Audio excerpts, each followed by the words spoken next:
ঘটনা কারা ঘটেছে জানেন নাকি? বেলায় আমার ঘুম থেকে উঠছিলামই না, ডাইকি তুলি দিছে, তোলার পরে ওরা বিয়েটা দিয়ে দিছে। ওইখানে দেওয়ার পরে আমার মেয়ের সাথে কোনো সম্পর্ক রাখে না ওই ছেলে, ওর ওই বউর সঙ্গে সম্পর্ক রাখে। কারণ আমি তো এখানে বসবাস করব, আমার তো ছেলে নাই। ওই যে যার সঙ্গে বিয়ে হয়েছিল তার বড় চাচার ছেলের সঙ্গে আমার বড় মেয়ের বিয়ের কথা বলছিল এর আগে, কিন্তু আমরা সেটা দিই নাই, যে আমার মেয়ে করে নাই, অন্য জায়গায় বিয়ে দিছিলাম।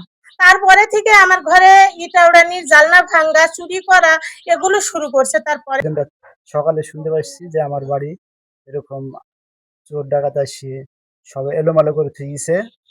আর রোজার ঈদে ওই জনি যে ছেলেটা, ওই ছেলেটা বলেছে যে ওরা রাস্তা দিয়ে হাঁটতে দেবো না, কোন রাস্তা দিয়ে যায় এখানে বসবাস করতে দেবো না।